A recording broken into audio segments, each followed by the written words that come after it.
ఓం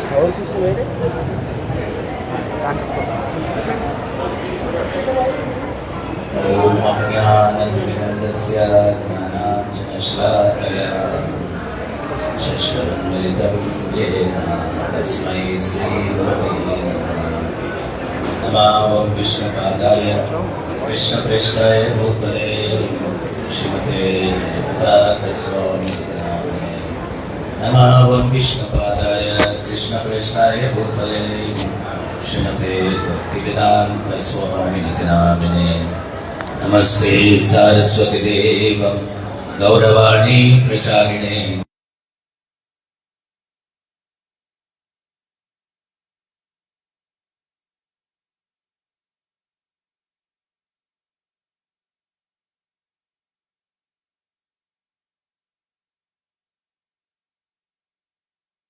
హరే కృష్ణ కృష్ణ కృష్ణ హరే హరే హరే రామ రామ రామ హరే హరే.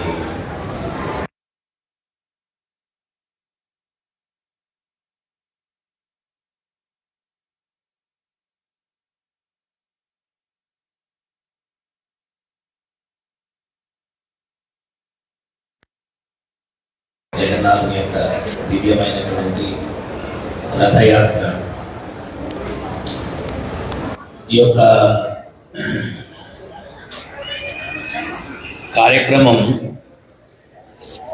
మామూలుగా పూరిలో జరుగుతుంది. ఈరోజు ఇస్కాన్ ఆధ్వర్యంలో, కాకినాడ ఇస్కాన్ ఆధ్వర్యంలో ఇక్కడ ఈ కార్యక్రమం అద్భుతంగా జరిగిందనమాట. సో జగన్నాథుడు మహాభావావేశ అవతారం ఆయన. ఈరోజు దగ్గర దగ్గర కొన్ని వేల మంది ఈ యొక్క కార్యక్రమంలో పాల్గొని ఉంటారు. దానిలో వారందరూ కూడా భగవంతుని యొక్క నామాన్ని కూడా కీర్తిస్తూ ఉన్నారు. భగవంతుని యొక్క ప్రసాదాన్ని కూడా వారందరూ స్వీకరించారు. అంటే వారందరికీ భగవంతుని యొక్క కృప అన్నటువంటిది లభించిందనమాట. ఈ రోజుల్లో రోజు రోజుకి కూడా ఆధ్యాత్మిక చింతన తగ్గిపోతూ వస్తుంది. అందరూ ఏమనుకుంటారంటే టెక్నాలజీ ఉంది కదా, ఇంక మనకు ఆధ్యాత్మిక చింతనతో పనే ఉంది అని చెప్పి డిసైడ్ అయిపోయారు. ఒకసారి నేను ప్రవచనం చెప్పిన తర్వాత ఒక యంగ్స్టర్ ఒకడు లేచి, గురుగారు ఇది ఆధునిక యుగం, ఇంకా జపాలు తపాలు భజన్లు పూజలు ఇవన్నీ ఏంటి, కొత్తదేదైనా కనుక్కోండి, కొత్తదేదైనా చెప్పండి అన్నాడు. నేను అన్నాను, ఏం తింటున్నావు అన్నాను. అన్నం తింటున్నాను అన్నాడు. అరే భలేవాడివే, ఇది ఆధునిక యుగం కదా, అన్నం ఎందుకు తింటున్నావు, ఏదైనా కంప్యూటర్ చిప్స్ కేబుల్స్ నట్లు బోల్ట్లు ఇవి తినచ్చు కదా, అన్నం ఎందుకు అన్నాను. అదెట్ట కుదురుతుంది గురువుగారు అన్నాడు. అదెట్ట కుదరదో ఇది కూడా కుదరదు. ఆత్మకు కావాల్సినటువంటిది ఆ పరమాత్మ సేవ. సో జనాలు ఏమనుకుంటారంటే మేము చాలా చాలా తెలివిగలవాళ్ళం అని చెప్పి అనుకుంటారు. కానీ ఆ తెలివితేటలన్నీ కూడా దేనికి ఉపయోగిస్తున్నారు అంటే కష్టాలు కొని తెచ్చుకునేదానికి ఉపయోగిస్తున్నారు తెలివితేటలన్నీ కూడా. జనాలు ప్రస్తుతం ఇంటెలిజెన్స్ ఎట్టుంటుంది అనే దానికి ఒక చిన్న ఉదాహరణ ఇస్తాను. ఎవరో ఒక టీచర్ పిల్లలందరినీ కూడా, నేను ఈరోజు ఒక అద్భుతమైన ప్రశ్న అడుగుతాను, సమాధానం చెప్తారా అన్నాడంట. అడగండి అన్నాడంట పిల్లలు. టీచర్ అన్నాడంట, రాజమండ్రికి కాకినాడకి 60 కిలోమీటర్ల దూరం అయితే నా వయసు ఎంతో చెప్పండి అని చెప్పాడంట. పిల్లలందరూ బిక్కుముక్కాలు వేశారంట. కాకినాడకి రాజమండ్రి దూరానికి అయ్యవారి వయసుకి ఏం సంబంధం అని.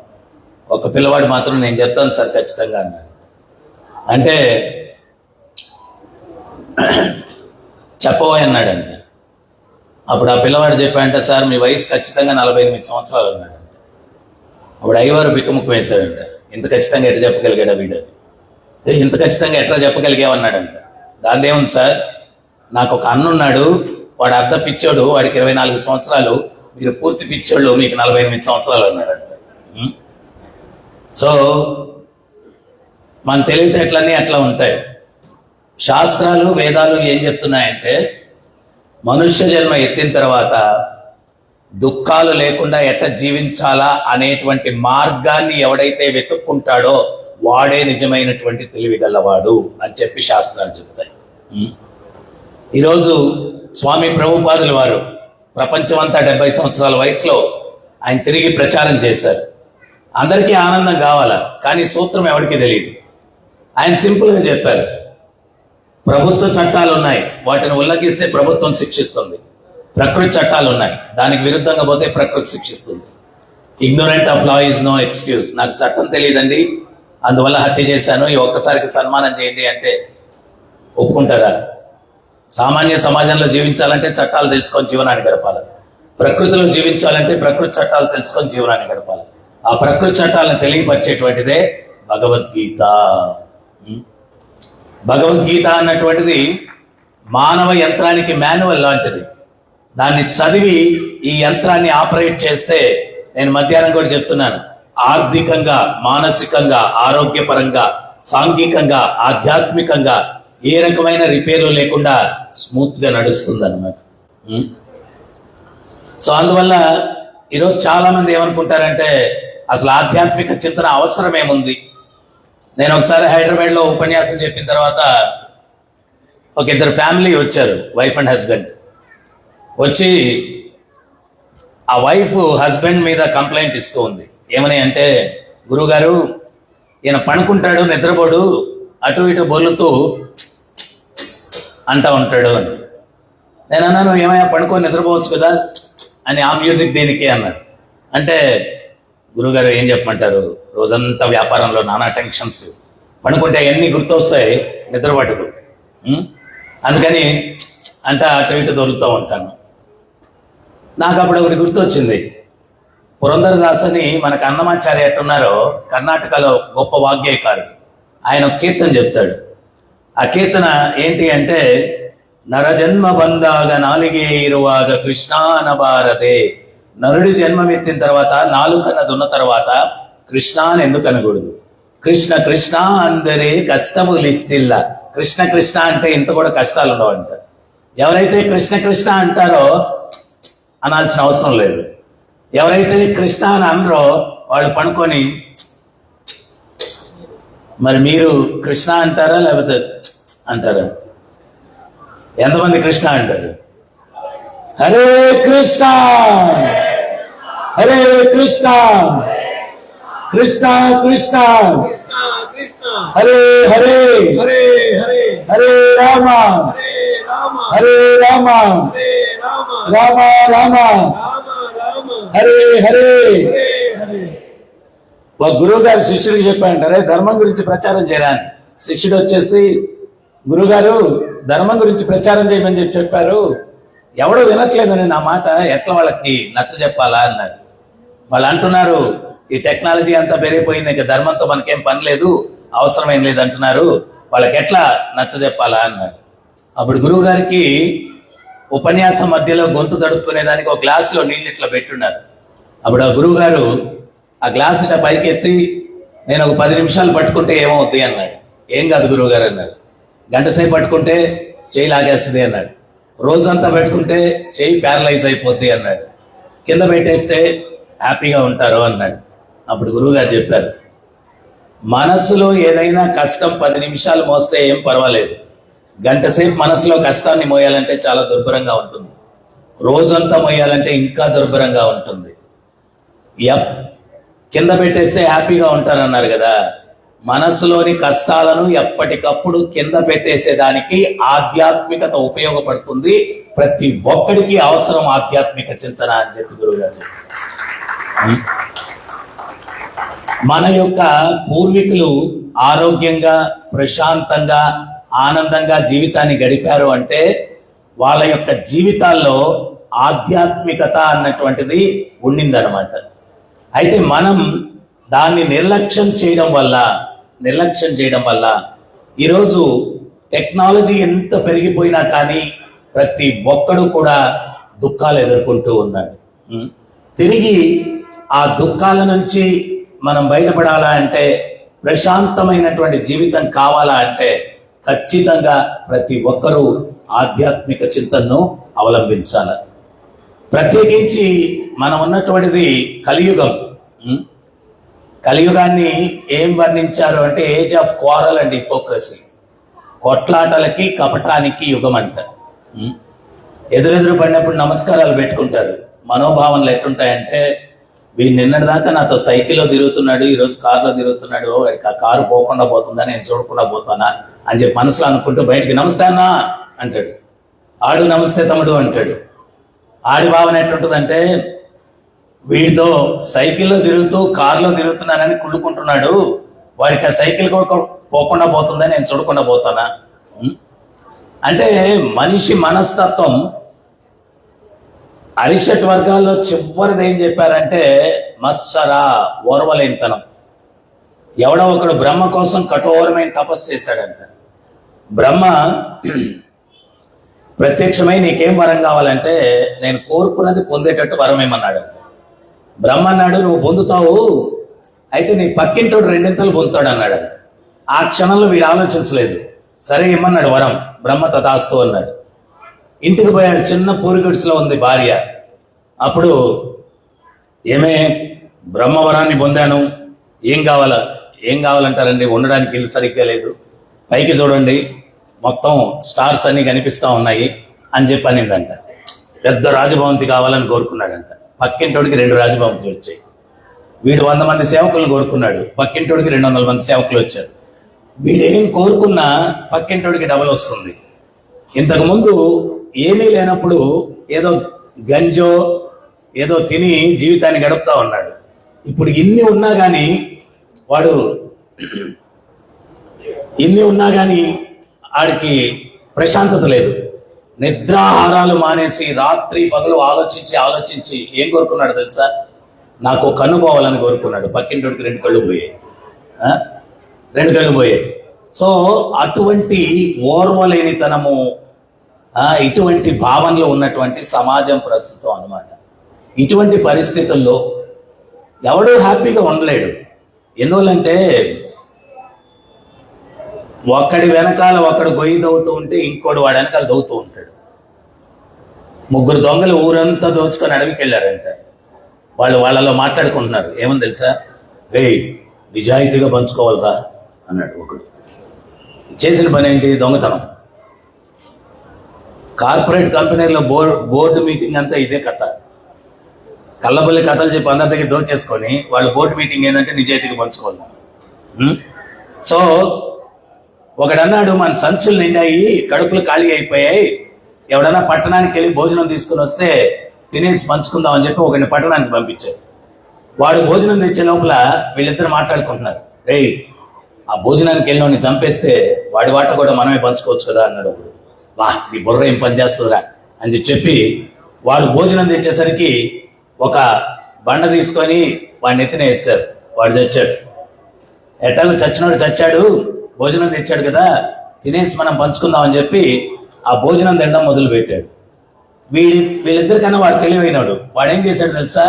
తెచ్చిన ఆహారంలో విషం కలిపి తెచ్చేశాడు. ఆ విషాహారాన్ని తిని వీళ్ళిద్దరు కూడా పోయారు. ఎవరున్నారు అక్కడ అనుభవించడానికి? ఎవరు లేరు.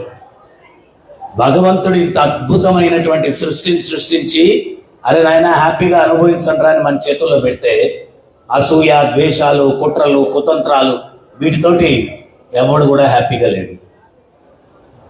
చాణక్యుడు ఒకటే చెప్తాడు, ఏ సమాజంలో మనిషి శాంతిగా ఉంటాడు, పరాయి స్త్రీని తల్లి అన్న భావనతో ఏ సమాజంలో వ్యక్తులు చూస్తారో, పరాయి వస్తువును ధూళి అన్న భావనతో ఏ సమాజంలో వ్యక్తులు చూస్తారో, నాకెంత నివసించడానికి అర్హత ఉందో ప్రతి ఒక్కడికి అదే అర్హత ఉంది అన్నటువంటి భావనలతో జీవించేటువంటి వ్యక్తులున్న సమాజంలో శాంతి ఉంటుంది అని చెప్పి చాణక్యుడు చెప్పాడు. అటువంటి సమాజాన్ని మనం నిర్మించాలా అంటే ఆధ్యాత్మికత ఉండాలి. ఎందువల్లంటే భగవద్గీతలో భగవంతుడు చెప్పాడు, విద్యా వినయ సంపన్నే బ్రాహ్మణే గవిహస్తిని సునీచైవ స్వపాకేచ పండిత సమదర్శన. విద్యా వినయ సంపన్నే, యథార్థమైన జ్ఞానం ఎవడైతే కలిగి ఉంటాడో బ్రాహ్మణుణ్ణి, గోవుని, ఏనుగుని, శునకాన్ని, శునక మాంసం తినే చండాలుణ్ణి అందరినీ సమదృష్టితో చూస్తాడు. ఆ యథార్థమైన జ్ఞానం ఏంటి? భగవద్గీత. ఆ భగవద్గీత జ్ఞానం ఎవరికైతే ఉంటుందో అప్పుడు సమాజంలో సమదృష్టి వస్తుంది. ఈరోజు అక్కడ చిన్న పిల్ల మీద అత్యాచారం జరిగింది, చిన్న పాప మీద. ఇక్కడ దొంగలు దోచుకొని వెళ్ళి హత్య జరిగింది. రోజు రోజుకి క్రైమ్ రేట్ పెరిగిపోతా ఉంది. సో మనోళ్ళు దానికి కారణం ఏంటి అనేది అర్థం చేసుకోలేకుంటున్నారు. ఇంతకు ముందు రోజుల్లో సమాజం అనేది ఒకటి ఏర్పడితే రాజులు ఏం చేసేవాళ్ళు అంటే ఒక దేవాలయాన్ని నిర్మించేవాళ్ళు. ఆ దేవాలయంలో సాధువులు ఉంచి ఉదయం సాయంత్రం ఆ సాధువులు ఉపన్యాసాలు ఇస్తూ ఉంటే ఆ పరిసర ప్రాంతాల్లో ఉన్నటువంటి ప్రజలందరూ కూడా ధర్మం ఏంటో తెలుసుకొని దానికి అనుగుణంగా వాళ్ళ జీవితాలు మలచుకొని జీవించడం వల్ల శాంతియుతమైన వాతావరణం సమాజంలో ఉంది. ఇప్పుడు మంచి చెప్పేవాడే లేడు ఎక్కడ కూడా. ఎవరికి ఏది మంచి ఏది చెడు అన్నటువంటి తెలియదు. నన్ను ఒక యూనివర్సిటీ పిలిచింది, యువత రోజు రోజుకి కూడా చెడు మార్గాలకు వెళ్తున్నారు, దానికి మీ అనలైజేషన్ ఏంటి అని చెప్పి టాపిక్ ఇచ్చి మాట్లాడమన్నారు. నేను ఒకటే చెప్పాను, ఇప్పుడు మెయిన్ ఆదర్శం అంతా యువతకేంటి అంటే సినిమాలు.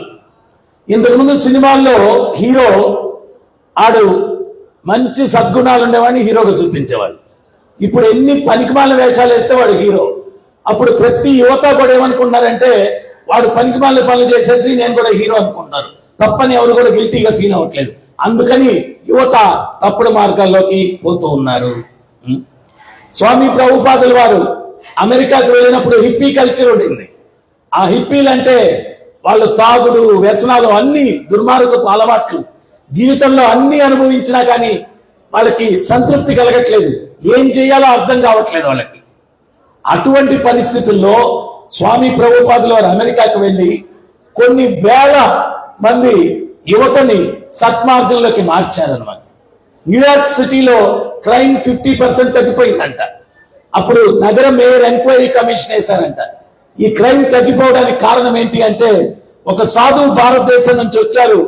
ఆయన యొక్క ఉపన్యాసాలు, ఆయన బోధనలు విని యువత సత్మార్గంలో నడుస్తున్నారని చెప్పి ఆయన తెలుసుకొని ఆయన పర్సనల్ గా వచ్చి స్వామి ప్రభుపాదుల వారికి ఒక లెటర్ ఇస్తారు.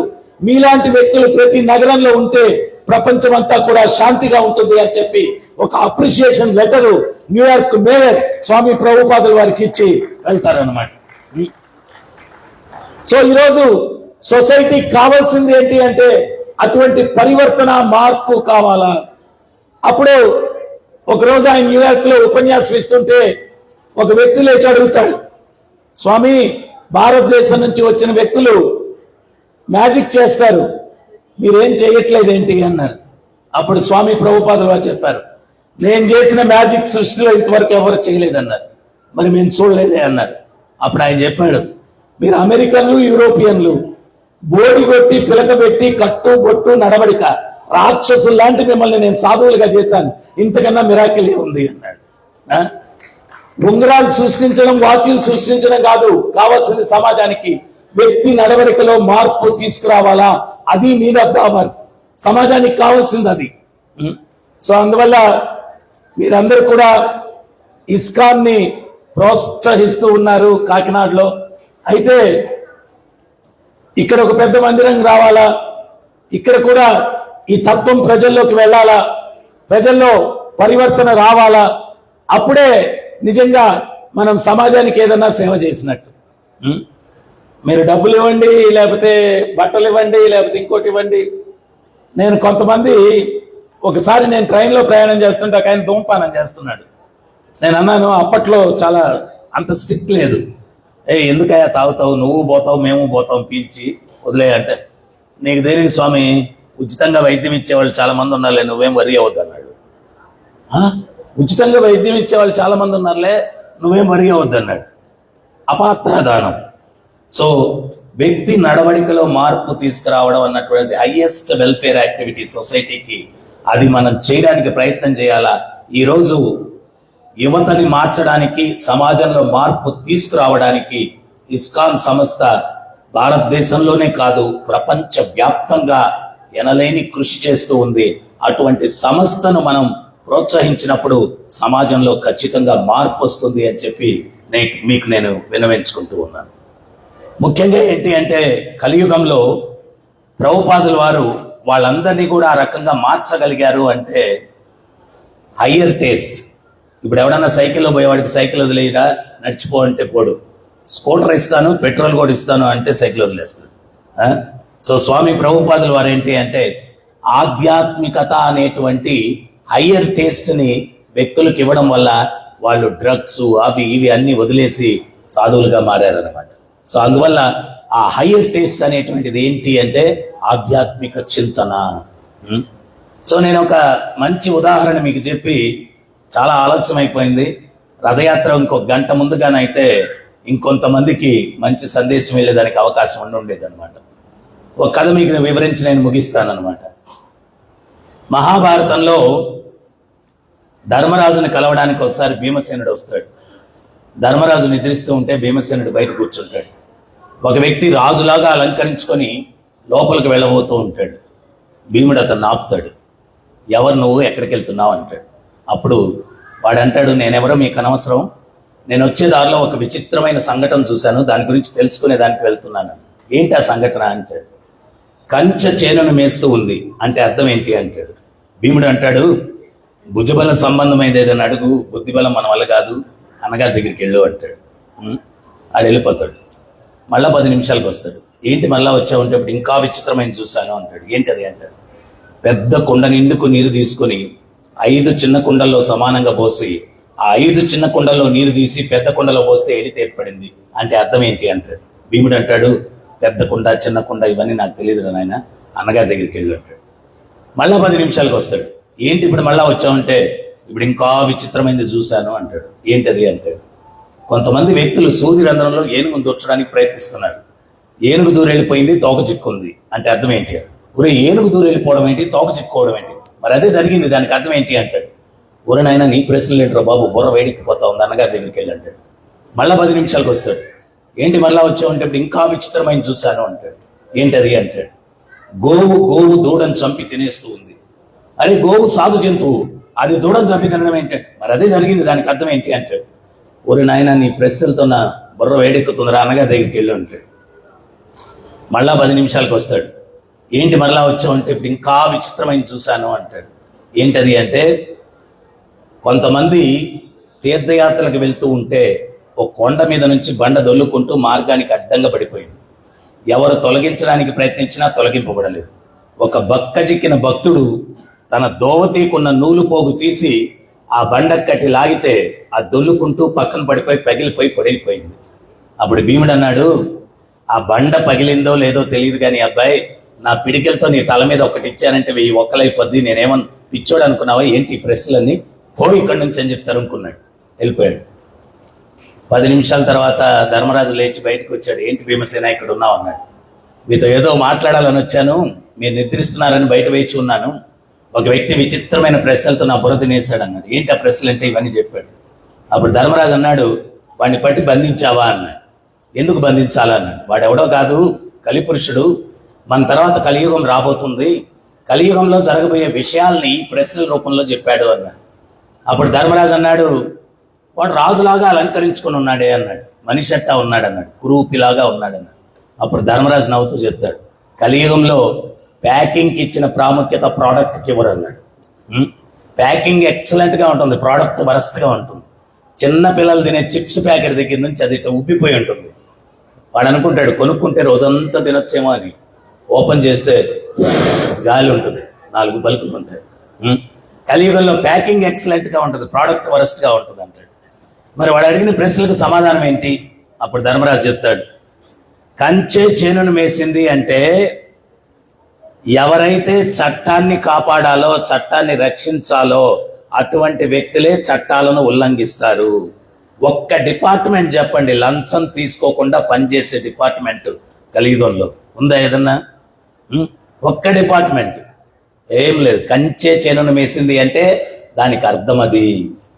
రెండవది, పెద్ద కుండ నిండుకు నీరు తీసుకుని 5 చిన్న కుండల్లో సమానంగా పోసి 5 చిన్న కుండలో నీరు తీసుకుని పెద్ద కుండలో పోస్తే ఎలితి ఏర్పడింది అంటే అర్థం ఏంటి? అప్పుడు ధర్మరాజు విచారవదనంతో చెప్తాడు, ఒక్క తండ్రి 5 పిల్లల్ని సమానంగా పెంచుతాడు, 5 పిల్లలు కలిసి ఒక తండ్రిని చూసుకోలేరు కలియుగంలో, దానికి అర్థం అది అంటాడు. ఒక్క తండ్రి 5 పిల్లల్ని సమానంగా పెంచుతాడు, 5 పిల్లలు కలిసి ఒక తండ్రిని చూసుకోలేరు. మొదటివాడు అంటాడు నాకు ఆర్థిక ఇబ్బందులు అంటాడు, రెండోవాడు అంటాడు ఆరోగ్య ఇబ్బందులు అంటాడు, మూడోవాడు అంటాడు నా సంతానం నాకే ఎక్కువగా ఉన్నారు, వాళ్ళతో ఏగలేక వస్తున్నా, నిన్నెక్కడ ఎగేది అంటాడు, 4వ అంటాడు మీ కోడలకు అస్సలు బాగలేదంటాడు, 5వ అడ్రస్సే ఉండడు, వాడిని ఎత్తుక్కునే లోపల తండ్రి పోతాడు అనమాట. 5 పిల్లల్ని ఒక తండ్రి సమానంగా పెంచుతాడు, 5 పిల్లలు కలిసి ఒక తండ్రిని చూసుకోలేరు.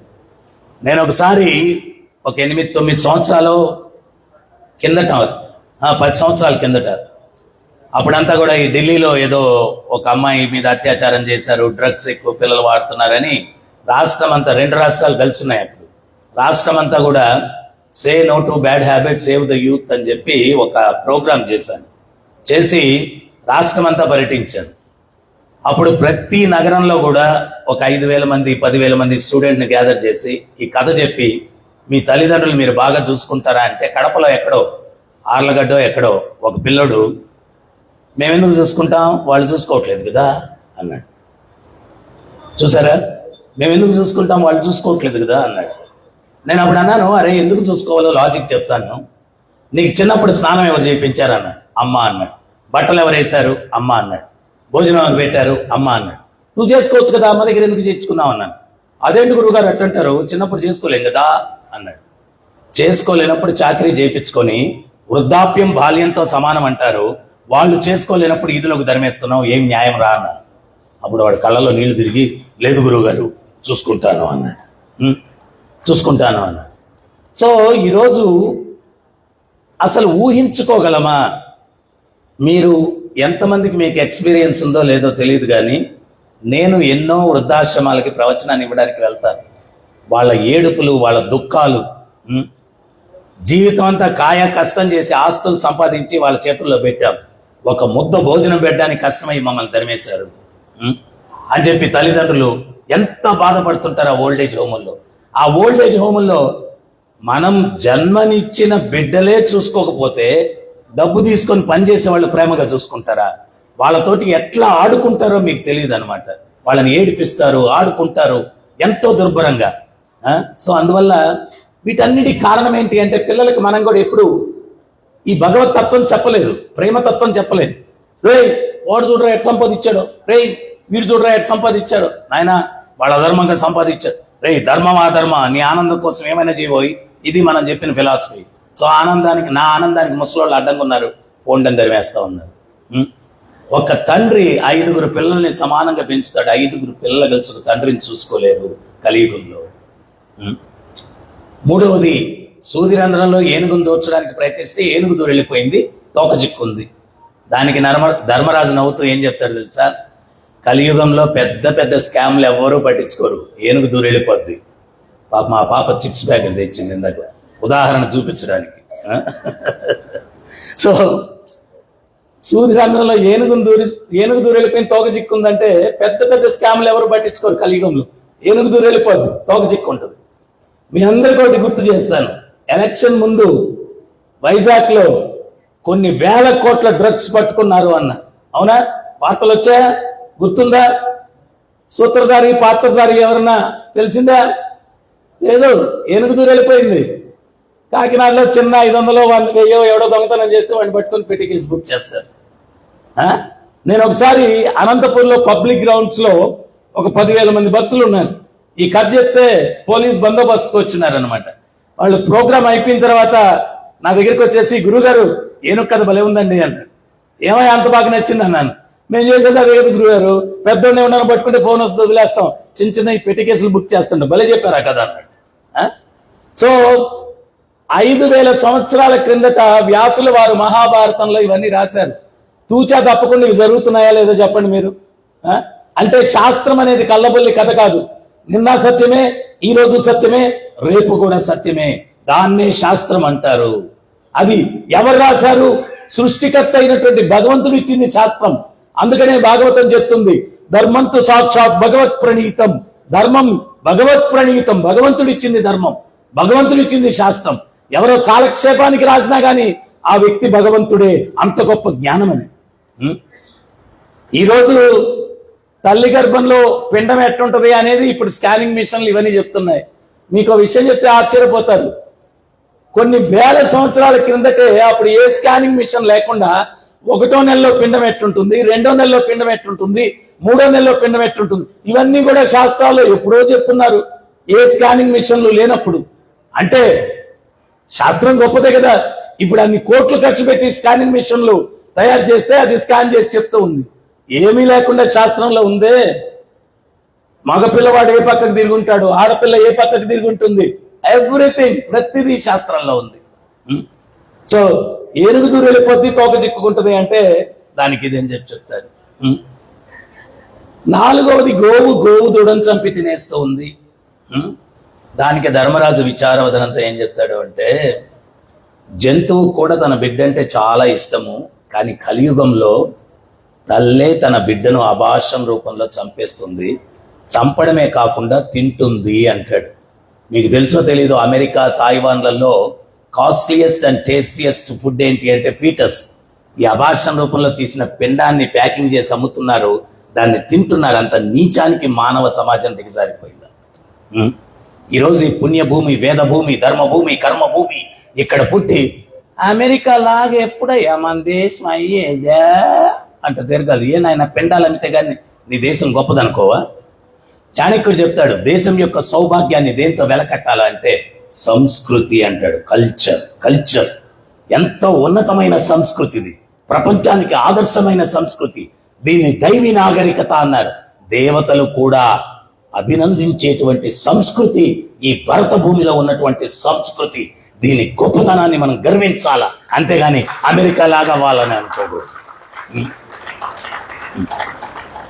అనాగరికులు, బార్బేరియన్స్, అనాగరిక సమాజం అది. ఇది ఎంతో గొప్ప సంస్కృతి కలిగినటువంటి పుణ్యభూమి, వేదభూమి, ధర్మభూమి ఇదేనమాట. మరి అక్కడ అవన్నీ ఎందుకు జరుగుతున్నాయి? మన సాంప్రదాయం చెప్తుంది, వివాహం వచ్చేంత వరకు స్త్రీ పురుషులు డిస్టెన్స్ మెయింటైన్ చేయాల. వాళ్ళు ఏమన్నారు? సోషలిజం అన్నారు. ఆ సోషలిజం లాస్ట్కి సైన్సిజం అయింది, లాస్ట్కి సారోయిజం అయింది. పెళ్లిళ్ళు చేసుకున్న నెలకి, 2 నెలలకి, 3 నెలలకి డైవర్సులు. కారణం ఏంటో తెలుసా? ఒక 6-7 సంవత్సరాల కిందట ఏదో పేపర్లో హెడ్లైన్స్ వచ్చింది. ఏంటది అంటే 99 సంవత్సరాలు వయసున్నటువంటి భార్యాభర్తలు డైవర్స్కి అప్లై చేశారు అని. కారణం కూడా రాశారు మా గొప్పగా. ఏంటయ్యా కారణం అంటే 45 సంవత్సరాల క్రిందట ఆయన భార్యకి ఎవడో ప్రేమలేఖ రాస్తే 99 సంవత్సరాల వయసులో బయటపడిందంట. అందువల్ల డైవర్స్కి అప్లై చేశాడు ఆయన ముసలాయన. మనం పెళ్లి కాకుండా ఇప్పుడు ప్యాషన్, సినిమాకి నిజ జీవితానికి వ్యత్యాసం తెలియకుండా బాయ్ ఫ్రెండ్, గర్ల్ ఫ్రెండ్ తిరిగేది. మనం తిరిగేటప్పుడు ఎవరు చూడట్లేదు అనుకుంటాం. పెళ్లి రోజే పెళ్లి కొడుకు ఫ్రెండ్ వచ్చి అంటాడు, ఒరే నీ భార్యని ఎక్కడో చూసినట్టుందరా నేను అంటాడు. వాడికి గుర్తొచ్చిన రోజు ఇది పెళ్లి పెటక్ అయిపోద్ది. ఇది ఇప్పుడు సమాజంలో జరిగేది. మనకు ముందే చెప్పారు సనాతన ధర్మంలో స్త్రీ పురుషులు డిస్టెన్స్ మెయింటైన్ చేయాలా. ఈరోజు ఇటువంటి అకృత్యాలు అక్కడ జరగడానికి కారణం ఏంటో తెలుసా? 11, 12 ఇయర్స్, 13 ఇయర్స్ బాలికలందరూ గర్భిణులు అవుతున్నారు. తండ్రి ఎవరో తెలియదు. ఆ యొక్క అనాథల్ని ఏం చేయాలో అమెరికన్ గవర్నమెంట్కి అర్థం కావట్లేదు. ఇటువంటి వ్యాపారాలు కూడా చేస్తున్నారు. ఎంత నీచమైన సంస్కృతి అది! పిండాన్ని అభాక్షం చేసి తీయడము, దాన్ని ప్యాకింగ్ చేసి అమ్మడము, దాన్ని తినడం అంటే జంతువులు కూడా పనిచేయవు కదా. దీన్ని మానవ సమాజం అని చెప్పాలా? నీచమైన సమాజం అది. ఇక్కడికి మనం ఇంపోర్ట్ చేసుకోవాలి ఇప్పుడు ఆ సంస్కృతిని.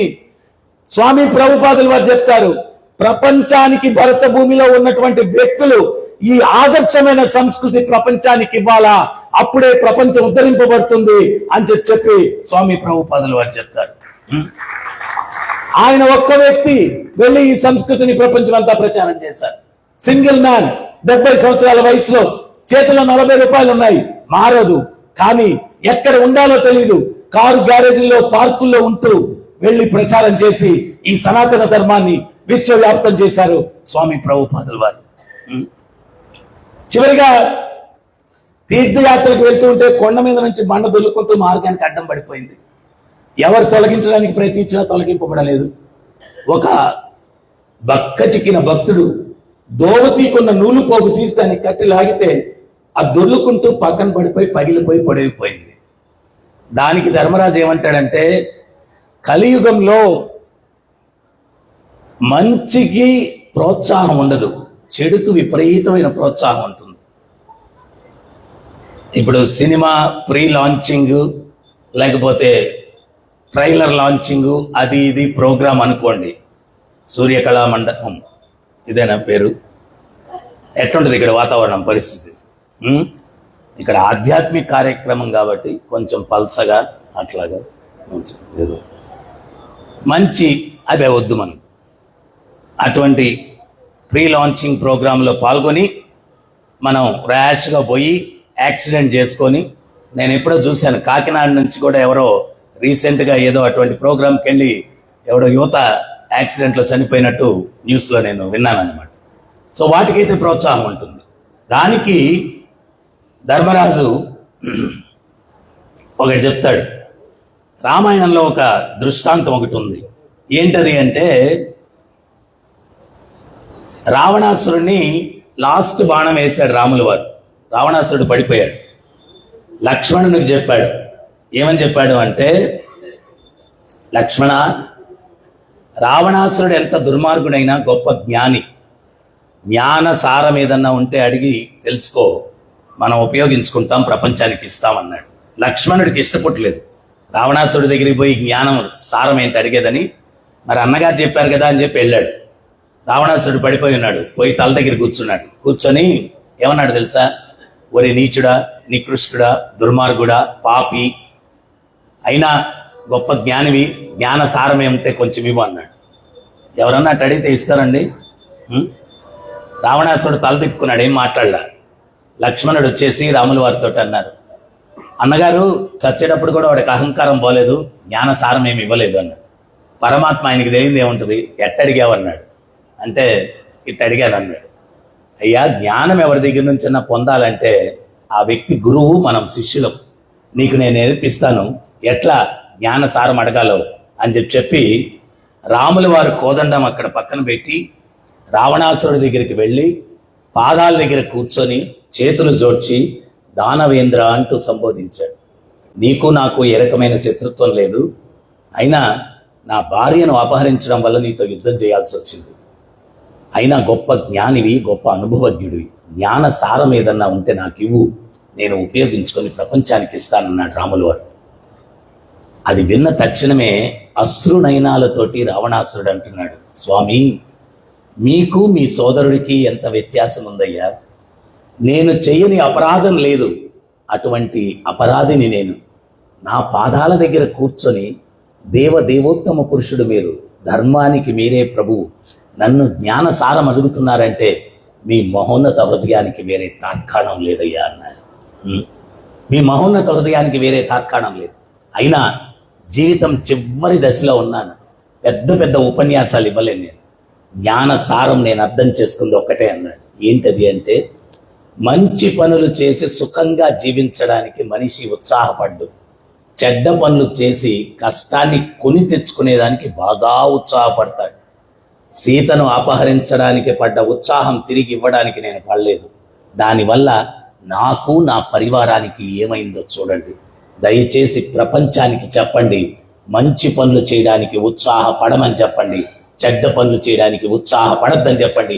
ఇదే నేను అర్థం చేసుకున్న జ్ఞానసారం అన్నాడు. ఇదే నేను అర్థం చేసుకున్న జ్ఞానసారం అన్నాడు. సో అందువల్ల every action there is an equivalent opposite reaction. ప్రతి చర్యకు సమానమైన ప్రతిచర్య ఉంటుంది. చేసిన కర్మ ఎవ్వడు తప్పించుకోలేడు. 1000 గోవులుంటే దూడల్ని వదిలేస్తే ఏ తల్లి దగ్గరికి అదే దూడ వెళ్తుంది, మిస్ మ్యాచ్ అవ్వదు. ఇది ఉదాహరణగా చెప్పి ఆచార్యులు చెప్తారు, ఎవడు చేసిన కర్మ వాడు ఖచ్చితంగా అనుభవించి తీరాలా. దీనికి ఒక చిన్న ఉదాహరణ ఇస్తాను. స్వర్గంలో ఒకసారి దేవతలకు మీటింగ్ జరుగుతుందంట. ఒక చిలక స్వర్గ ద్వారం మీద కూర్చొని ఉండిందంట. యమధర్మరాజు లోపలికి వస్తూ ఆ చిలుకను చూసి నవ్వాడంట. దాని గుండె వేగంగా కొట్టుకునింది. యమధర్మరాజు చూసి నవ్వాడంటే నాకేదో మూడింది అని. అప్పుడు విష్ణుమూర్తి గరుడ వాహనం మీద వచ్చాడు. స్వామి లోపలికి వెళ్ళిన తర్వాత గరుత్మంతుల వారు బయటకు వచ్చి నిలబడ్డారు. స్వామి, పక్షులకు రాజు మీరు, నాకు సహాయం చేయండి, నీకు వచ్చిన కష్టం ఏంటన్న. యమధర్మరాజు నన్ను చూసి నవ్వాడు అంటే నాకు మూడిందేదో, ఆయనకు అందనటువంటి దూరానికి నన్ను తీసుకెళ్ళి వదిలిపెట్టండి అన్నారు. అంటే నాకు అదేం పెద్ద పని కాదు అని గరుత్మంతుల వారు భుజానెక్కించుకొని ఆయన బ్రహ్మలోకానికి తీసుకెళ్లి వదిలిపెట్టేసి వచ్చేసానంట. వచ్చిన తర్వాత దేవతల మీటింగ్ అయిపోతే అప్పుడు గరుత్మంతుల వారు యమధర్మరాజు దగ్గరికి వెళ్ళి, మీరు స్వర్గంలోకి వచ్చేటప్పుడు ఒక చిలుక స్వర్గ ద్వారం మీద కూర్చోనింది, దాన్ని చూసి మీరు ఎందుకు నవ్వారు అన్నాడు. మళ్ళా యమధర్మరాజు అన్నాడు. అయ్యా, తొందరగా చెప్పండి స్వామి, నాకు చాలా కుతూహలంగా ఉంది తెలుసుకోవాలని అన్నాడు. అప్పుడు యమధర్మరాజు చెప్పాడంట, జీవుడు చేసిన కర్మలను బట్టి పరమాత్మ హృదయంలో కూర్చొని తలరాత్రులు రాస్తాడు. ఒక్కోసారి అవి ఎట్టా జరుగుతాయని నాకే ఆశ్చర్యం వేస్తుంది. 5 నిమిషాల క్రిందట స్వర్గంలో ఉన్న చిలుక జీవితం అంతా ప్రయాణం చేసిన బ్రహ్మలోకానికి చేరుకోలేదు. బ్రహ్మలోకంలో ఒక గండు పిల్లి దాన్ని చంపి తినేస్తుంది. అది ఎట్ట వీలవుద్దా అని దాన్ని చూసి నవ్వాను అన్నాడు. అప్పుడు గరుత్మంతుడు అన్నాడు, దాన్ని కాపాడాలని నేనే తీసుకెళ్లి వదిలిపెట్టి వచ్చానయ్యా 5 నిమిషాల్లో అన్నాడు. దాని మృత్యువుకి నువ్వే కారణమయ్యావు కదయ్యా గరుత్మంత అన్నాడు. సో ఈ రకంగా చేసిన కర్మ ఎవ్వడూ తప్పించుకోలేడు. ఇవన్నీ కూడా ఇంతకు ముందు రోజుల్లో రెగ్యులర్గా పిల్లలకి పెద్దలు చెప్పేవాళ్ళు, గురువులు చెప్పేవాళ్ళు. ఇవన్నీ వినడం వల్ల ధర్మం ఏంటి, నీతి ఏంటి, అధర్మం ఏంటి అని తెలిసి దానికి తగ్గట్టుగా వాళ్ళ జీవితాల్ని మలుచుకొని జీవించడం వల్ల సమాజంలో శాంతి ఉండేది. ఇప్పుడు ఆ ప్రక్రియే లేదు సమాజంలో వ్యక్తి యొక్క నడవడికలో మార్పు తీసుకుని వచ్చేటువంటి ప్రక్రియ లేదు. దానివల్ల అన్ని దుర్మార్గం రోజు రోజుకి పెరిగిపోతుంది. ఈరోజు ఇంటిలో నుంచి బయటికి వెళ్ళినోడు సేఫ్గా మళ్ళీ ఇంటికి వస్తాడని గ్యారంటీ లేదనమాట. అటువంటి వాతావరణం సమాజంలో ఉందన్నమాట. సో దీంట్లో మార్పు తీసుకురావాలంటే ఏదన్నా దుర్మార్గం జరిగినప్పుడు డిబేట్లు మాత్రం పెట్టుకుంటాం, ఆ డిబేట్లను వాచ్ చేస్తాం, ఆ డిబేట్లకు కామెంట్లు పెడతాం, కానీ పరిష్కారం ఏంటి అని ఆలోచించే వ్యక్తే లేడు సమాజంలో. ఆ పరిష్కారం గురించి ఆలోచించిన ఏకైక వ్యక్తి, ఏకైక ఆచార్యులు అభయ చరణారవింద భక్తి వేదాంత స్వామి శ్రీల ప్రభుపాదుల వారు, ఇస్కాన్ సంస్థాపకాచార్యులు. ఆయన వల్ల ఆఫ్రికాలో క్యానిబల్స్ మనిషి మాంసాన్ని తింటారు, అటువంటి వ్యక్తుల్లో కూడా మార్పు తీసుకుని వచ్చారు ఆయన. మీరు అనుకోవచ్చండి, మార్పు అంటే అంత సామాన్యం కాదు. దాందే ఉంది, మార్చేచ్చు. మన ఇంట్లో వాళ్ళని మార్చలేము, భలేవాళ్ళు మీరు. మన ఇంట్లో వాళ్ళని మార్చలేము, మార్పు తీసుకురావడం. ఒకసారి ప్రభుపాదులు వారు చెప్తారు ఒక తమాషైన కథ. ఒకడు తీర్థయాత్రలకు వెళ్ళని భిక్షం ఎత్తుకుంటున్నాడంట. ఒక దుకాణానికి వచ్చాడు. అయ్యా భిక్షం, నేను తీర్థయాత్రలకు వెళ్తున్నానని. అలా ఆ యజమాని కొడుకు బయట ఉన్నాడంట. అరే భలే ఆయన దగ్గరికి వచ్చా, మా నాయన పిల్లికి కూడా భిక్షం పెట్టడు, అటువంటి ఆయన దగ్గరికి వచ్చా భిక్ష కోసం అన్నాడంట. ఆ పిల్లడికి ఒక ఆలోచన వచ్చింది, మా నాయన ఎప్పుడు వ్యాపారం అంటూ జీవితం కష్టపడ్డాడు, ఈయన్ని కూడా తీర్థయాత్రలకు పంపిస్తే బాగుంటుందని చెప్పి, నాన్నగారు మీరు కూడా తీర్థయాత్రకు వెళ్ళండి అన్నాడు. అయ్యి నేను తీర్థయాత్రకు వెళ్తే వ్యాపారం ఏంట్రా, నేను చూసుకుంటాను, నా మీద భరోసా పెట్టండి, జీవితం అంతా కష్టపడ్డారు, కొంచెం తీర్థయాత్రకు వెళ్ళండి అని చెప్పి కన్విన్స్ చేసి పంపించాడంట. ఈ భక్తుడితోటి ఎక్కడికి వెళ్ళినా కానీ అందులో ఏం చేంజ్ లేదంట. వెంకటేశ్వర స్వామిని దర్శించినా ఇట్టే ఉన్నాడు, ఎవరిని దర్శించినా కానీ, ఏ భజనలో పాల్గొన్నా, ఏ ప్రవచనంలో ఏం మార్పు లేదంట. లాస్ట్ కాశీకి వెళ్ళారంట, అక్కడ కాశీ విశ్వనాథుని దర్శించినా ఏం మార్పు లేదు. బయటకు వచ్చిన తర్వాత మణికర్ణిక ఘాట్ అని ఉంటుంది, రాత్రి పగలు శవాలు తగలబెడుతూ ఉంటారు. ఆ యొక్క శ్మశానం ముందుకు వచ్చినప్పుడు వీడు అని నిట్టూర్చాడంట. అప్పుడు ఈ భక్తుడు అనుకున్నాడు, శ్మశాన వైరాగ్యం అంటారు కదా, వీడిలో ఏదో మార్పు వచ్చేసింది, నిట్టూరుస్తున్నాడు. సార్ ఏంటి మీరు నిట్టూరుస్తున్నారు అన్నాడంట. చాలా తప్పు చేశాను రా అన్నాడు. అప్పుడు ఈ భక్తుడు అనుకున్నాడు, నిజంగానే వీళ్ళు మార్పు వచ్చేసింది, తప్పు చేశానని ఒప్పేసుకున్నాడు. ఏంటి సార్ మీరు చేసిన తప్పు అన్నాడంట. అప్పుడు వాడు అన్నాడంట, విలువలు తెలియకుండా బట్టల వ్యాపారం చేశాను, కట్టెల వ్యాపారం చేస్తుంటే బాగా సంపాదించుండేవాడిని, శవాలు ఎన్ని తగలబడుతున్నారు, కట్టెలు ఎన్ని ఖర్చు అవుతున్నాయి అన్నాడంట. ఊరి నాయన నిన్ను మార్చడం మామూలు కాదురా బాబు. సో ఈ రకంగా మార్పు అనేది అంత సామాన్యం కాదు, కేవలం ఆధ్యాత్మిక చింతనకే ఆ శక్తి ఉందన్నమాట. సో అందువల్ల మీరందరూ కూడా ఇస్కాన్ ఎంకరేజ్ చేయండి. ఎంత తొందరగా వీలైతే అంత తొందరగా ఇస్కాన్ పెద్ద మందిరం కాకినాడలో రావాలా, ఇటువంటి ఉపన్యాసాలు ప్రవచనాలు జరగాల, వ్యక్తుల్లో మార్పు రావాలా, ఒక శాంతియుతమైనటువంటి వాతావరణాన్ని నెలకొల్పడానికి మనందరం కూడా కృషి చేయాలా. లేకపోతే ఏమవుతుందంటే మనం చరిత్రహీనులుగా నిలబడతాం. పలానోళ్ళ టైంలోనే మరీ మానవ సమాజం దిగజారిపోయిందిరా అని చెప్పి అనిపించుకోగలం, అంతకు మించి ఏం లేదనమాట. సో మన భవిష్యత్తు, మన పిల్లల యొక్క భవిష్యత్తు, మన మనమల యొక్క భవిష్యత్తు బాగుండాలా అంటే ఈ ప్రేమతత్వం అన్నటువంటిది సమాజంలోకి వెళ్ళాలా, అప్పుడే సమాజం శాంతిగా ఉండేదానికి అవకాశం ఉంది. సో అందువల్ల మీరందరూ కూడా తీర్థయాత్రలకు వెళ్తూ ఉంటే బండ మార్గానికి అడ్డంగా పడిపోయింది అంటే చెడుకి ఆటంకాలు ఉంటాయి, మంచికి చెడుకి ప్రోత్సాహం ఉంటుంది, మంచికి ఆటంకాలు ఉంటాయి. అది ధర్మరాజు చెప్పింది. ఆయన ఒక్క విషయం చెప్తాడు, మరి ఆటంకాలు ఎట్లా తొలగాల అంటే కలిర్దోష నిదే రాజన్ అస్తి ఏకో మహాగుణ కీర్తనాది ఏవ కృష్ణస్య ముక్త సంగ పరం బ్రజేత్. కలియుగం దోషాలకు నిధి. అయితే ఒక్క సుగుణం ఉందంట. ఏమిటా సుగుణం అంటే కీర్తనాది ఏవ కృష్ణస్య ముక్త సంగ పరం బ్రజేత్. కృష్ణుని యొక్క కీర్తన ఎవడైతే చేస్తాడో అన్ని దోషాల నుంచి విముక్తిని పొందుతాడు. అందువల్ల ఈ నామ సంకీర్తన అన్నటువంటిది ప్రచారం జరగాల. కృతేయ ధ్యాయతో విష్ణు త్రేతాయా యుజతో మకై ద్వాపరే పరిచర్యస్య కలవు తత్హరి కీర్తన. సత్యయుగంలో తపస్సులు, త్రేతాయుగంలో యజ్ఞ యాగాదులు, ద్వాపర యుగంలో విగ్రహారాధన, కలియుగంలో నామ సంకీర్తన. హరే కృష్ణ హరే కృష్ణ కృష్ణ కృష్ణ హరే హరే హరే రామ హరే రామ రామ రామ హరే హరే. ఇతి షోడశక నామ్నాం కలికల్ముషనాశనం నాతరో భరతరోపాయత్ సర్వ వేదేషు దుష్యతి. వేదాలు మొదటి నుంచి చివరి దాకా తిరగవేసిన ఇంతకు మించిన తరుణోపాయం లేదు. ఇంకొక 5 నిమిషాలు ఒక్క కథ చెప్పి ముగిచ్చేస్తాను నేను నామం గురించి. హనుమంతుల వారు పుట్టి 7 రోజులు అయిందంట. అంజనాదేవి స్నానం చేయించి బట్టలు వేస్తుందంట. చక్కటి కీర్తన వినిపించిందంట. అప్పుడు హనుమంతుడు అడిగాడంట, అమ్మా ఇంత మధురమైన కీర్తన ఎవరై పాడుతున్నారంటే దేవర్షి నారదుడు పాడుతున్నాడు నాయన అంటే, అమ్మ దగ్గర నుంచి అదృశ్యమైపోయి నారదముని ముందు ప్రత్యక్షమయ్యాడు. నారదముని నమస్కరించుకుంటే నారదముని అన్నాడంట, హనుమ పుట్టి 7 రోజులైంది, ఏం చేసావయ్యా అన్నాడంట. అంటే పుట్టగానే ఆకలేసింది స్వామి, ఆకాశంలోకి చూస్తే సూర్యుడు ఎర్రగా పండులా కనిపించాడు, మింగడానికి వెళ్ళాను, మూతి చూడండి ఎట్ట మాడిపోయిందో, దేవతలందరూ యుద్ధానికి వచ్చారు, అందరితో యుద్ధం చేశాను, వాళ్ళందరూ ప్రసన్నమైపోయి వరాలు ఇచ్చారు, మరి నా నుంచి నీకేం వరం కావాలన్నాడంట. నాకు వాళ్ళెవ్వరూ ఇవ్వని వరం ఇవ్వండి అన్నాడంట. అంటే అప్పుడు సదా హరిని కీర్తిస్తూ ఉండు అని చెప్పి వరం ఇచ్చాడంట. ఆ వరం ఇవ్వగానే ఈయనేం చేశాడంటే రఘుపతి రాఘవ రాజారాం పతిత పావన సీతారాం.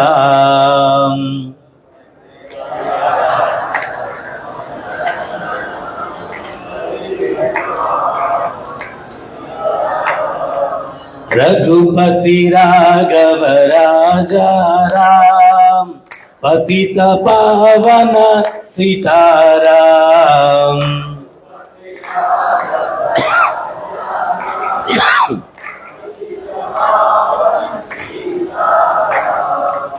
ఆయన చక్కగా హనుమంతుల వారి కీర్తన చేస్తుంటే నారదముని ఒక బండ మీద కూర్చొని ఇంకో బండ మీద వీణ పెట్టాడంట.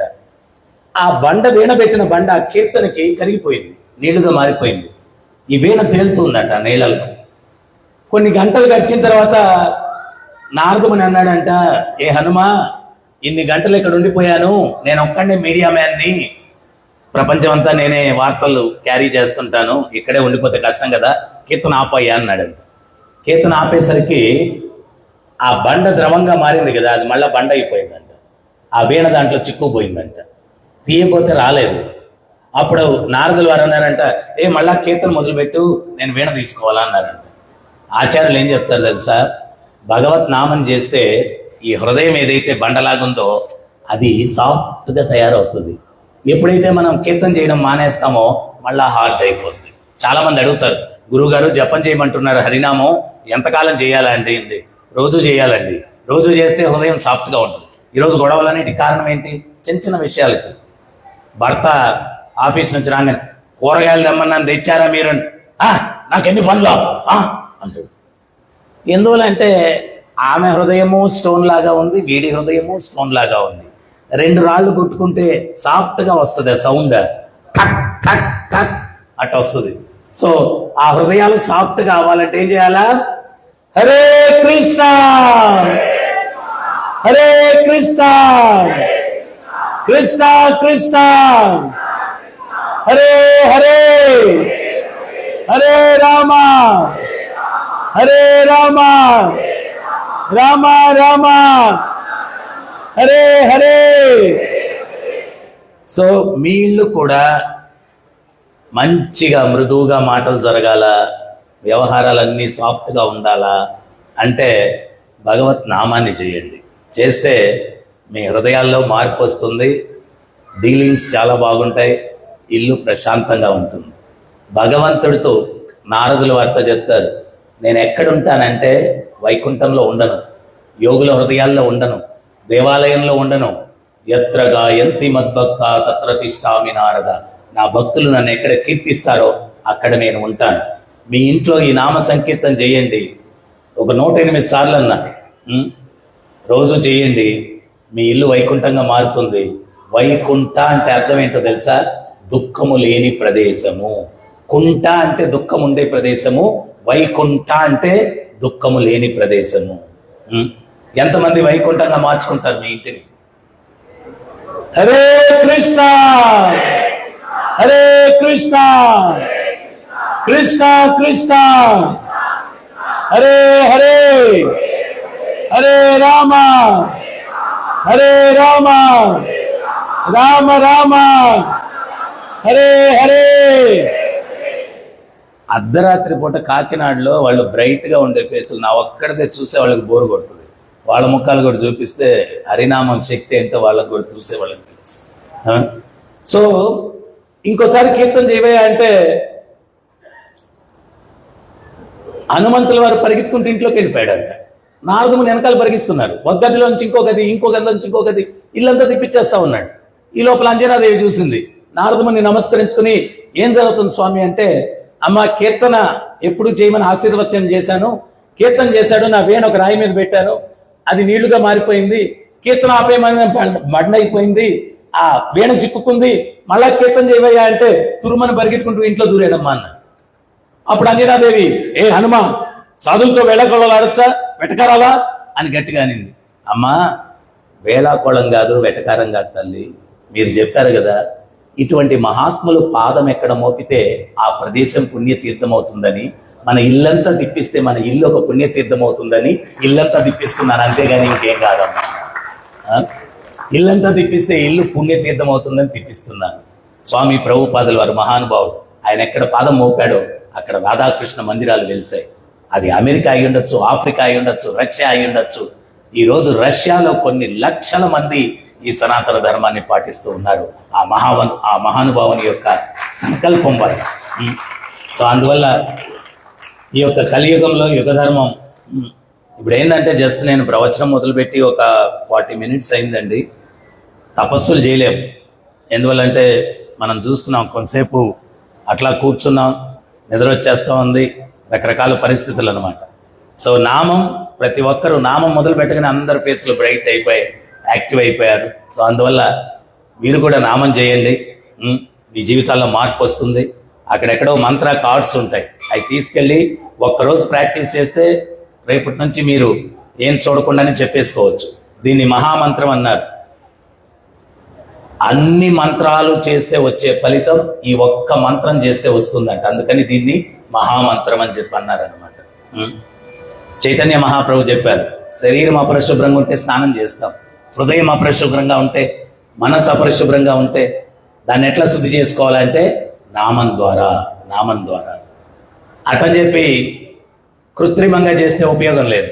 పూర్వానికి ఋషికేశ్లో చలికాలం ఎవడో ఒకటి స్నానం చేయడానికి వెళ్ళాడంట. నీళ్లు గంగ ఎట్టుంటుందంటే ఐస్ కోల్డ్ లాగా ఉంటుంది. వాడు చేయి పెట్టాడు, వేళ్ళు నీళ్ళుకుపోయాయి. వాడు ఏం చేశాడంటే పైన టవల్ ఉండింది, తీసి నీళ్ళలో వేసి పిండేసి టవల్ స్నానం నేను స్నానం, టవల్ స్నానం నేను స్నానం 3 సార్లు అనుకుని వచ్చేస్తున్నాడంట. వాడికి ఎదురుగా ఇంకోటి వెళ్ళాడు, ఒరే చలికి స్నానం చేసావు అన్నాడు. అరే ఏడు చేస్తాం, చస్తాం, చల్లగా ఉన్నాయి నీళ్ళు అన్నాడు. మరి ఏడు చేసావు అన్నాడు. టవల్ నీళ్ళలో పిండేసి టవల్ స్నానం నేను స్నానం 3 సార్లు అనుకుని వచ్చేస్తున్నా అన్నాడు. వాడేం చేశాడు తెలుసా, వాడి మీద చేయి పెట్టి నువ్వు స్నానం నేను స్నానం, నువ్వు స్నానం నేను స్నానం అన్నాడు. ఇటువంటి స్నానం వల్ల శుద్ధి జరుగుతుందా చెప్పండి?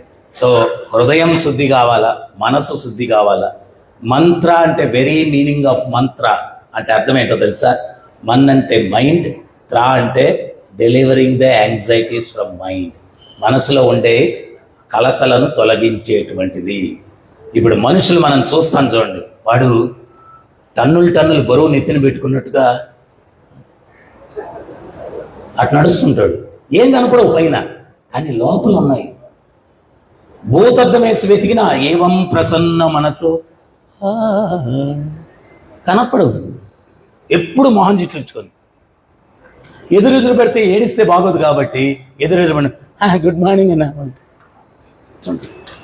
ఎందువల్లంటే లోపల యుద్ధం, మనసులో రకరకాల ప్రాబ్లమ్స్. సో ఆ మనసుని మనం ప్రశాంతంగా చేసుకోవాలంటే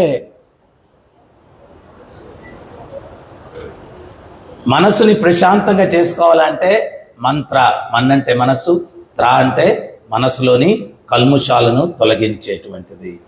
మీకు ఒకటే చెప్తాను, రిలేషన్షిప్స్ బాగుండాలన్నా, ప్రశాంతమైన మనసు ఉండాలన్నా చిన్న ఉదాహరణ 2 ఇస్తాను రిలేషన్షిప్స్ గురించి. ఒక భర్త రోజు హనుమాన్ చాలీసా చదువుతున్నాడంట. భార్య అడిగిందంట, ఏమండి అంత సీరియస్గా హనుమాన్ చాలీసా రోజు చదువుతున్నారనిందంట. భర్త అన్నాడంట, భూత ప్రేతాలు నా స్వప్నంలోకి రాకుండా ఉండాలని చెప్పి నేను చదువుతున్నాను అన్నాడంట. అప్పుడు భార్య అనిందంట సిగ్గుపడుతూ, ఏమండి నేను ఎప్పుడన్నా మీ కల్లోకి వస్తానా అండి అనిందంట. అందుకే కదా నేను హనుమాన్ చాలీసా చదివేది అన్నాడంట. సో భార్యాభర్తల మధ్య రిలేషన్స్ అట్టున్నాయి. మరి తల్లిదండ్రులు పిల్లల మధ్య చూస్తాం. ఒక 10 సంవత్సరాల పిల్లవాడు అమ్మ దగ్గరికి వచ్చి, అమ్మ I love you so much అన్నాడంట. ఎరా ఖర్చులకి ఏమైనా డబ్బులు కావాలా తీసుకోనిందంట. వాడు 20 సంవత్సరాల వయసు అప్పుడు వచ్చి 15-20 మధ్యలో వచ్చి, అమ్మ I love you so much అన్నాడు. ఏమైనా కొత్త సినిమా వచ్చిందా, డబ్బులు ఏమైనా కావాలో తీసుకురానిందంట. 20 సంవత్సరాల వయసులో వచ్చి అమ్మ I love you so much అన్నాడంట. ఎవరన్నా అమ్మాయిని ఇష్టపడుతున్నామంటారా, పెళ్లి చేసేయమంటావా అని పెళ్లి చేసిందంట. 40 సంవత్సరాల వయసులో వచ్చి అమ్మ I love you so much అన్నాడంట. అప్పుడు అమ్మ ఏమనిందో తెలుసా, ఏయ్ పెట్టమన్న దగ్గర మాత్రం సంతకం పెట్టనురా అనిందంట. అంటే 40 సంవత్సరాల వయసులో లవ్ వెనకాల ఉన్న పరమార్థం తల్లికి బాగా తెలిసింది. సో తల్లిదండ్రులు పిల్లల మధ్య రిలేషన్స్ అంటున్నాయి.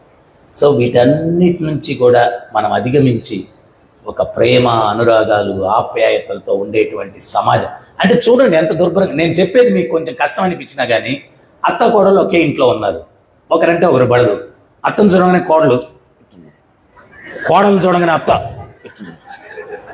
అసలు అంతకన్నా నరకం ఏం కావాలి చెప్పండి? ఒకే ఇంట్లో ఉండి ఒకరి ముఖాలు ఒకరు చూసుకోలేకుండా ఇటువంటి పరిస్థితుల్లో ఉంటే ఏమైనా బాగుంటుందో చెప్పండి? సో మధ్యాహ్నం ఒక కథ చెప్పా అక్కడ, నేను అది చెప్పి ముగిచ్చేస్తాను. ఎందువల్లంటే చాలా రోజుల తర్వాత దొరికారు మీరు నాకు, మళ్ళీ ఎప్పుడు దొరుకుతారో ఒక ఇల్లాలు ఇంట్లో నుంచి బయటకు వచ్చిందంట. 3 వ్యక్తులు కూర్చొని ఉన్నారంట. మీరెవరు అని అడిగింది. ఒక ఆయన అన్నాడు ప్రేమ స్వరూపం అన్నాడు, ఇంకొక ఆయన అన్నాడు సంపద స్వరూపం అన్నాడు, ఇంకొక ఆయన అన్నాడు విజయ స్వరూపం అన్నాడు. మీరు భోజనం చేసినట్లేరు, ఇంట్లోకి వస్తే భోజనం పెడతాననిందంట. అంటే అమ్మ యజమాని లేడు కదా, యజమాని వచ్చినప్పుడు పిలువమ్మ వస్తామన్నారంట. యజమాని వచ్చాడు, భోజనం పెట్టిన తర్వాత చెప్పింది, ఏమండి మన ఇంటి ముందు 3 స్వరూపాలు కూర్చొని ఉన్నారు, ఒకరు ప్రేమ స్వరూపం, సంపద స్వరూపం, విజయ స్వరూపం, ఎవరిని పిలుద్దామండి ఇంట్లోకి అంటే యజమాని మంట అయిపోయాయి. ఏమే సంపద స్వరూపాన్ని పిలవే అన్నాడు. ఏమండి సంపదని విజయం లేకపోతే ఉపయోగం ఏముందండి అనేది. ఈ లోపల వాళ్ళ కుమార్తె వచ్చి సంపద విజయం ఉంది, ప్రేమ లేకపోతే జీవితాలు నిరర్థకం, నా ఉద్దేశంలో ప్రేమ స్వరూపాన్ని పిలవండి అని. అంటే ఆమె వచ్చి ప్రేమ స్వరూపమా ఇంట్లోకి రా అని పిలిచింది. ఆయన లేచి వస్తుంటే సంపద స్వరూపం విజయ స్వరూపం వీళ్ళు కూడా లేచి వెనకాల వస్తున్నారు. ఆమెనింది, సంపద స్వరూపం విజయ స్వరూపం మిమ్మల్ని నేను పిలవలేదు, నేను పిలిచింది ప్రేమ స్వరూపాన్ని అని. వాళ్ళు ఏమన్నారో తెలుసా? అమ్మ క్షమించాలా, ప్రేమ ఎక్కడుంటే అక్కడ సంపద విజయం మేము అనుసరిస్తాము, ప్రేమ నుంచి మమ్మల్ని విడదీయలేరు అని చెప్పి వాళ్ళు కూడా వచ్చారనమాట. సో భరత భూమిలో విజయ రహస్యం అదనమాట. మరి ఆ ప్రేమ వ్యక్తుల్లో రావాలా అంటే ప్రేమ స్వరూపుడు భగవంతుడు అనమాట. ప్రేమ అంటే అర్థం తెలుసా? ప్రేమ అని చెప్పి గొంతులు కోసేసుకోవడం, యాసిడ్లు పోసేసుకోవడం ఇది కాదు ప్రేమ అంటే. ప్రతిఫలాన్ని ఆశించకుండా సేవించేది ప్రేమ.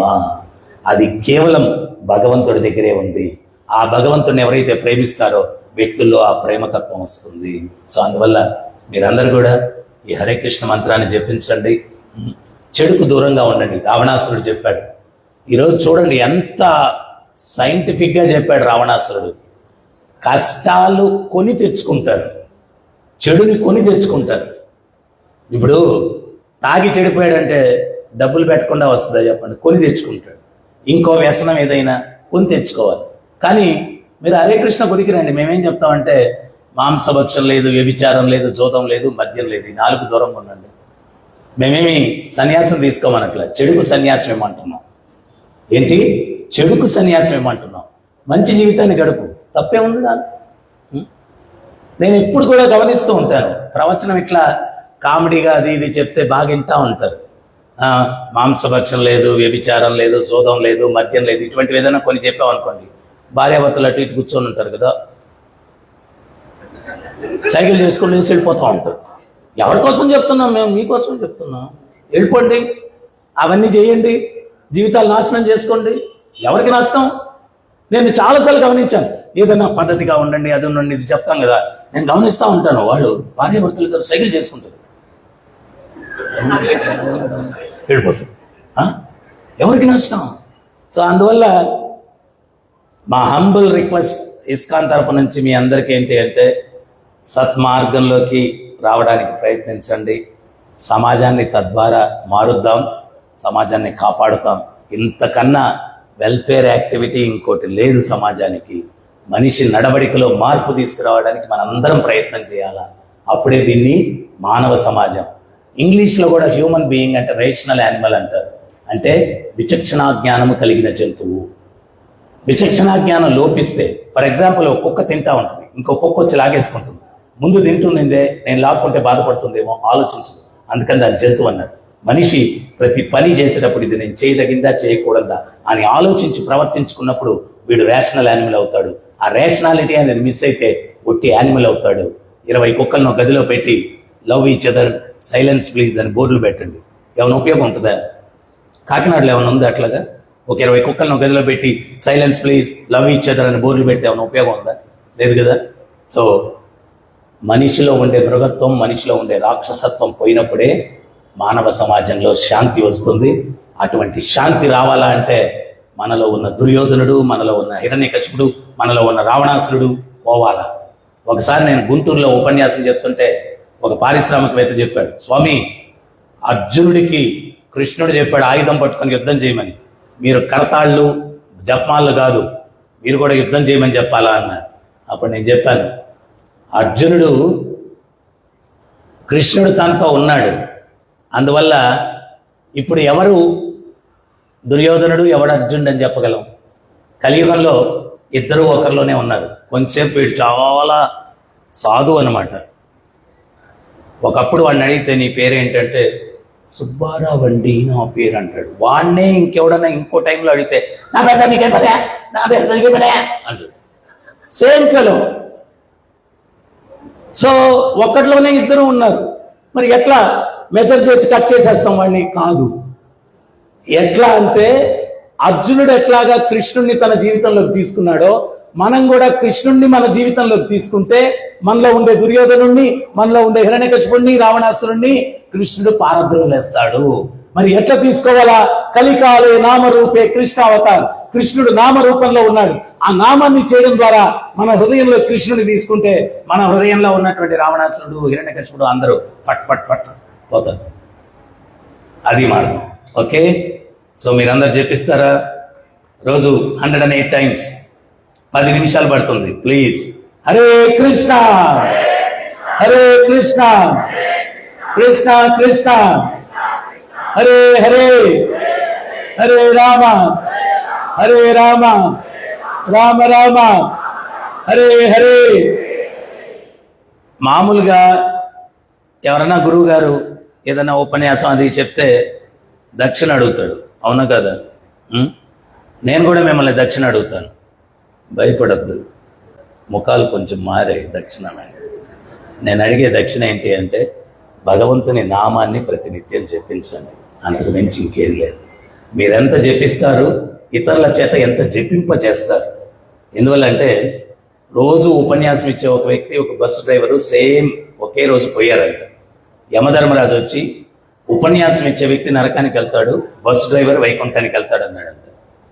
ఆ ఉపన్యాసం ఇచ్చే వ్యక్తి కోపం వచ్చింది. నేను రోజు ఉపన్యాసం చెప్తాను, నేనేంటి నరకానికి వెళ్ళడం, వీడు ఆఫ్టర్ ఆల్ బస్సు డ్రైవరు, వీడు వైకుంఠానికి వెళ్ళడం ఏంటి అన్నాడు.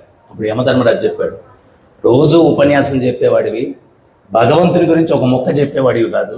నేను అట్ట కాదండి, నేను ఎప్పుడు భగవంతుడి గురించే చెప్తాను. ఆ ఉపన్యాసం ఇచ్చే వ్యక్తితో నన్ను పోల్చొద్దు. సో నేను ఇంద్రుణ్ణి, నేను చంద్రుణ్ణి, నీ గొప్పలు చెప్పుకునేవాడివి, భగవంతుడి గురించి ఒక మొక్క చెప్పేవాడివి కాదు. కానీ ఆ బస్సు డ్రైవరు చాలా ర్యాష్ డ్రైవింగ్, టర్నింగ్లు కూడా జుమ్మని స్పీడ్గా తిప్పేసేవాడు. ప్రయాణికులందరూ భయంతో కృష్ణ రామ గోవింద అనుకునేవాడు. కొన్ని వేల మంది ప్రయాణికుల చేత భగవత్ నామం చేపించాడు వాడు, అందుకని వైకుంఠానికి వెళ్తారు. మీరెంత భగవత్ నామం చేస్తారో ఇతరులకు కూడా సజెస్ట్ చేయండి, వాళ్ళ జీవితాల్లో కూడా మార్పు వస్తుంది. ఓకే, 3 సార్లు నాతోటి నామం చెప్పండి. హరే కృష్ణ హరే కృష్ణ కృష్ణ కృష్ణ హరే హరే హరే రామ హరే రామ రామ రామ హరే హరే హరే కృష్ణ హరే కృష్ణ కృష్ణ కృష్ణ హరే హరే హరే రామ హరే రామ రామ రామ హరే హరే హరే కృష్ణ హరే కృష్ణ కృష్ణ కృష్ణ హరే హరే హరే రామ హరే రామ రామ రామ హరే హరే. ప్రతినిత్యం జపించండి, ఆనందించండి, తరించండి. నాకేమో కడుపు నిండలేదు. ఎందువల్లంటే మిమ్మల్ని చాలా తక్కువ చెప్పి వదిలేస్తున్నాను అని అనంతశేష్ ప్రభుని రిక్వెస్ట్ చేస్తాను. నెక్స్ట్ టైము ఒక 3 రోజులు సత్సంగం పెట్టుకుందాము, అప్పుడు కొంచెం ఫుల్ డోస్ ఇచ్చేదాన్ని. ఇంకోటి కూడా మనందరం ప్లాన్ చేసి తొందరలో స్వామి ప్రభుపాదులు వారు ఒకటి చెప్పారు. మేము ఇందాక అక్కడ అదేదో మాల్ ముందు నుంచి వస్తూ ఉన్నాం. ఏం మాల్ ప్రభు అది? ఎస్ఆర్ఎంటీనా? మాల్. ఎవరో ప్రభు చెప్పారు, ఆదివారం వీకెండ్స్ అయితే కిటకిటలాడిపోద్ది అక్కడ అని. స్వామి ప్రభుపాదులు వారు చెప్పారు, భౌతిక విషయాలకు ఆకర్షింపజేయడానికి, మనుషుల్ని చెడిపేయడానికి చాలా ఆకర్షణీయంగా అన్నీ ఉన్నాయి. మందిరాలు ఆకర్షణీయంగా కట్టండి, అవి సందర్శించడానికి ప్రజలు వచ్చినప్పుడు ఈ ఆత్మజ్ఞానం వాళ్ళకు బోధించి వాళ్ళ నడవడికలో మార్పు తీసుకురండి అని స్వామి ప్రభుపాదులు వారు చెప్పారు. సో అందువల్ల రాజమండ్రిలో దశావతార మందిరం, అనంతపూర్లో పార్థసారథి, మీరు ఎంతమంది చూసారో తెలియదు. హైవేలో పోతే అనంతపూర్లో గుర్రాలు, ఒక్కొక్క గుర్రం 45 అడుగులు ఎత్తుంటుంది అనమాట. మొత్తం టెంపుల్ అంతా రథంలాగా ఉంటుంది అక్కడ, ఆ రకంగా ఆకర్షణీయంగా. సో ఇక్కడ కూడా ఆకర్షణీయంగా తొందరలో ఒక మందిరం రావాలా. వస్తే ఈ పుర ప్రజలందరూ అక్కడికి వచ్చినప్పుడు ఇటువంటి జ్ఞానం వాళ్ళకు బోధించి వాళ్ళ జీవితాల్లో మార్పు తీసుకురావడానికి ప్రయత్నం చేద్దాం. హరే కృష్ణ. జగన్నాథ్ స్వామికి, బలదేవ్ కి, సుభద్రామాయ్ కి, శిల ప్రభుపాద్ కి, శిల గురుదేవ్ కి, నితాయ్ గౌర్ ప్రేమనందే. అనంతశేషు